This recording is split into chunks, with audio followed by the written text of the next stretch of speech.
तो गुजरात विधानसभा चुनाव बीजेपी ने इतिहास रचा है। गुजरात चुनाव परिणामों पर मुख्यमंत्री शिवराज सिंह चौहान ने कहा है कि गुजरात की विजय विजय नहीं बल्कि महाविजय है, अभूतपूर्व है। यह केवल महाविजय नहीं, प्रधानमंत्री नरेंद्र मोदी के प्रति श्रद्धा, विश्वास और स्नेह का प्रकटीकरण हुआ है। जन जन के मन में वे बसे हैं।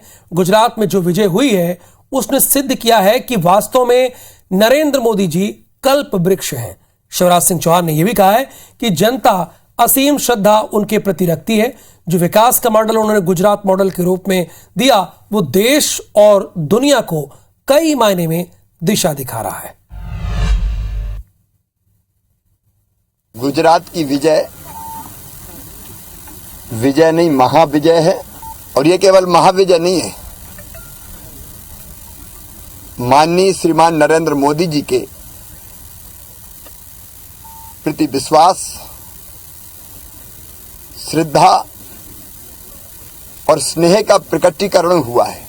जो विकास का मॉडल उन्होंने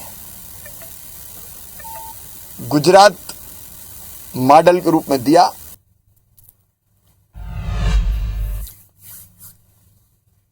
तो गुजरात के नतीजे आ चुके हैं। इसी बहाने गुजरात की सियासी इतिहास को चलिए डिकोड कर लेते हैं। गुजरात में अब तक बनी सरकारों की बात करें तो 1960 में राज्य बनने के बाद से 1975 तक यहां कांग्रेस की ही सरकार रही।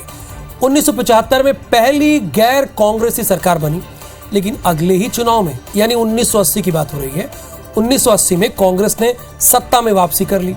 गुजरात में 1975 के 15 साल बाद यानी 1990 में एक बार फिर गैर कांग्रेसी सरकार बनी, लेकिन रियल टर्निंग पॉइंट कब आया?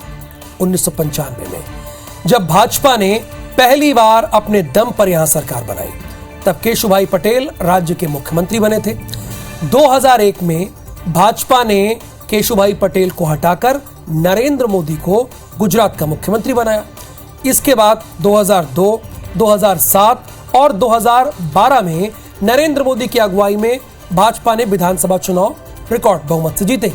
हालांकि राज्य में पिछला यानी 2017 का चुनाव भी भाजपा ने मोदी के चेहरे पर ही लड़ा था, लेकिन सरकार बचने के बावजूद उसकी सीटें घट गई थी। गुजरात को सियासी जानकार 4 हिस्सों में बांटकर देखते हैं। यह है मध्य, उत्तर, दक्षिण, सौराष्ट्र और कच्छ। इन सभी रीजन में सबसे ज्यादा वोटिंग दक्षिण गुजरात में हुई। यहां वोटिंग का जो आंकड़ा था वो 70 के पार था, 70.38% रहा। राज्य में इस बार दोनों फेज की अगर बात करें, मिला लें, तो 64.3% वोटिंग हुई है। यहां पिछली बार के जो रिकॉर्ड है वो 69.2 से करीब 5% कम है। बीते 5 में से 3 चुनाव में वोट प्रतिशत गिरने पर भाजपा को नुकसान और कांग्रेस को फायदा हुआ था। हालांकि 2012 में वोटिंग 13% बढ़ने के बावजूद भाजपा को 2 सीटों का घाटा हुआ था।